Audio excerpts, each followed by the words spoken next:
नमस्कार। Political page पर आप सभी लोगों का स्वागत है। जिस प्रकार से देश में रेप यानी बलात्कार के केस आ रहे हैं,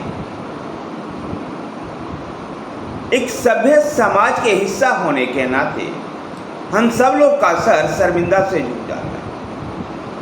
क्या आज इस देश में हम अपनी बहन और बेटियों को सुरक्षित भी नहीं रख सकते? कोलकाता में जिस प्रकार से एक डॉक्टर बेटी के साथ रेप हुआ, बदलापुर में जिस प्रकार से स्कूल में एक बेटी के साथ रेप, क्या ये सभ्य समाज को शोभा देता है? सभ्य समाज को इसको लेकर के शर्मिंदगी महसूस होनी चाहिए।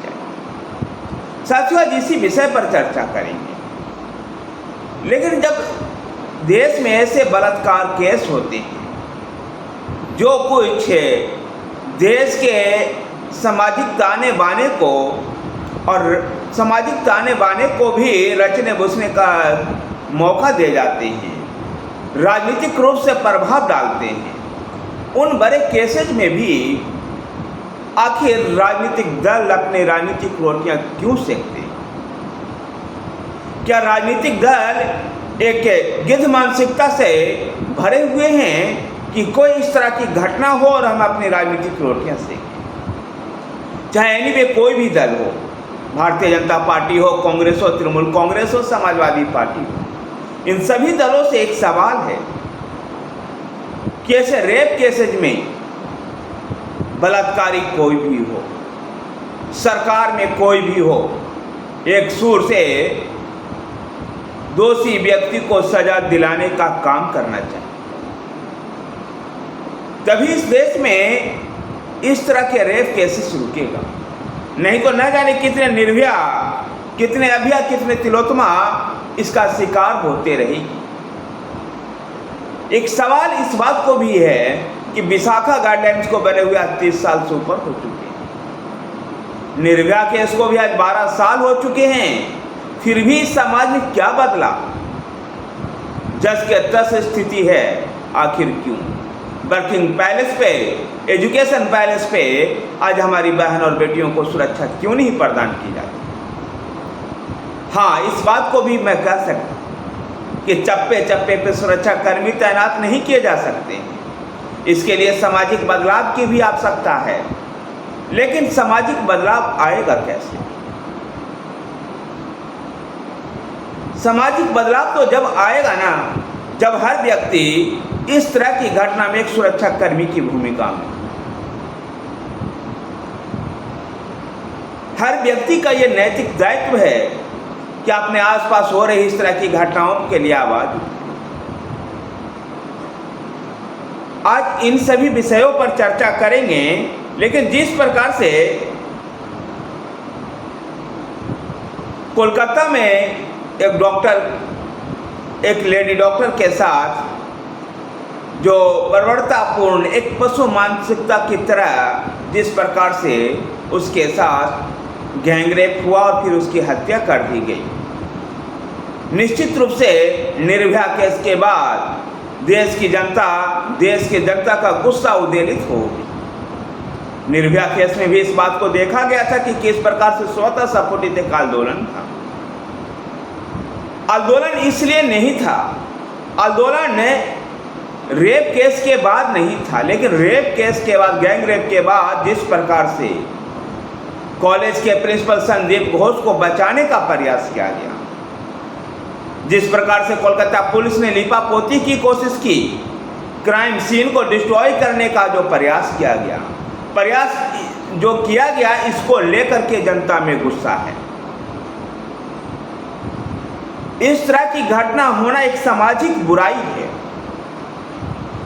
लेकिन प्रशासनिक और राजनीतिक तंत्र से जिस प्रकार से इस तरह की विभत्स घटना को अंजाम देने वाले लोगों को संरक्षण देने का प्रयास किया गया, ये उसी का गुस्सा है।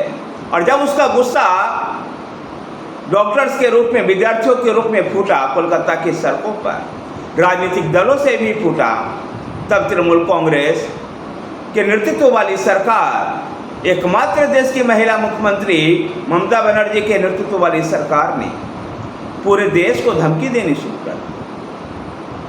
शर्म आनी चाहिए ऐसे राजनीतिक नेतृत्व से। और यह इस तरह की घटना जब ही रुकेगी जब राजनीतिक तंत्र और प्रशासनिक तंत्र इस तरह की घटना को अंजाम देने वाले को किसी भी तरह से बचाने का प्रयास ना करते हुए, उसको संरक्षण देने का प्रयास ना करते हुए उसको तुरंत सजा का प्रावधान करना चाहिए। जहाँ तक इस तरह के मामले जो हैं, इस तरह के केसेस कैसे रुकेंगे, इसको लेकर के सामाजिक बदलाव की आवश्यकता है। निर्भया केस के दौरान मैं स्वयं एक विद्यार्थी हुआ करता था और उस दौरान जब कुछ हमारे साथियों ने इस तरह का सवाल उठाया था कि लड़की 12 बजे रात तक क्या कर रही है, लड़कियों के कपड़े छोटे हो चुके हैं और इसलिए वो लड़कों को आमंत्रित करती है, ये सब कुछ हो सकता है। लेकिन हमारी नैतिकता तो इसी बात में है ना कि चाहे सामने वाला व्यक्ति कैसा भी हो, हम अपने आप से नैतिकता के आधार पर बंधे रहें।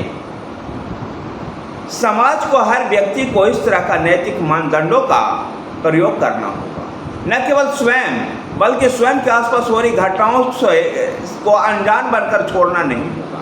इस तरह की घटना अगर आसपास की लोगों के द्वारा, अपने कनिष्ठ के द्वारा, अपने सहपाठियों के द्वारा इस तरह की कोई भी घटना को लगता है कि हो सकती है तो प्रशासन को जानकारी देनी। लेकिन कोलकाता का ये रेप केस एक बिल्कुल विचित्र रेप केस। निर्भया के बाद दूसरा ऐसा रेप केस था जिसने पूरे देश के ध्यान अपनी ओर खींचा। देश का गुस्सा सरकारी तंत्र पर फूट रहा है और ये इसलिए फूट रहा है क्योंकि कोलकाता पुलिस लगातार इस पर लिपापोती की कोशिश की।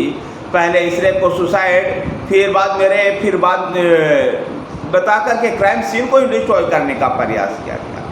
इसका आखिर असली गुनहगार कौन है? क्या प्रशासन से उसको संरक्षण क्यों मिल रहा है? एक बहुत कई अहम सवाल इस रेप केस ने देश के सामने फिर से लाकर खड़ा किया है। इस देश के एक नागरिक होने के नाते, सभ्य समाज के एक हिस्सा होने के नाते हम सबकी एक नैतिक जिम्मेवारी बनती है कि आज हम इस बात को एक शपथ क्यों न लें कि हम इस तरह की कृत्यों की ओर तो आगे नहीं बढ़ेंगे, लेकिन अपने आसपास के लोगों को भी इस प्रकार के किसी भी घटना को अंजाम देने से रोकने का प्रयास करेंगे। क्या यह इतनी भी एक नैतिक जिम्मेदारी हम सबकी नहीं, चाहे वो किसी की बहन हो, किसी की बेटी हो। इस देश की महिलाओं पर, इस देश की बहन बेटियों पर होने वाले यह अत्याचार विभत्स है। और राजनीतिक दलों से भी मेरा अनुरोध है कि वो अयोध्या का गैंगरेप हो या कन्नौज का, हाथरस का मामला हो या बदलापुर का हो, या फिर जम्मू कश्मीर के कठुआ का हो या कोलकाता का हो या मणिपुर का हो, सभी को एक ही चश्मे से देखने का प्रयास करें। और घटना अगर पहले तो घटना घटित ना हो, इसको लेकर के सजग रहना चाहिए प्रशासन को।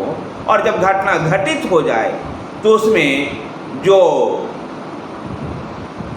उसमें अभियुक्त है, जो उसके दोषी है, उसको किसी भी प्रकार से संरक्षण नहीं देना चाहिए, चाहे वो उस किसी एक राजनीतिक दल का सदस्य ही क्यों ना हो। अगर जब तक इस तरह की राजनीतिक सोच और राजनीतिक और मानसिक सोच हमारे राजनीतिक दलों के अंदर नहीं आएगी, जब तक इस तरह का बदलाव नहीं आएगा, राजनीतिक दलों को एक और कदम उठानी चाहिए। अगर किसी व्यक्ति पर रेप केस का आरोप हो और उसको लेकर के केस चल रहा हो, जब भी राजनीतिक दल ऐसे नेताओं को चुनाव मैदान में उतारने से भी बाज आए, तब जाकर के कहीं इस तरह के मामले रुक सकते हैं। धन्यवाद साथियों, वीडियो को लाइक कीजिए, शेयर कीजिए, हमारे साथ बने रहने के लिए हमारे चैनल पॉलिटिकल पेज को सब्सक्राइब कीजिए। धन्यवाद।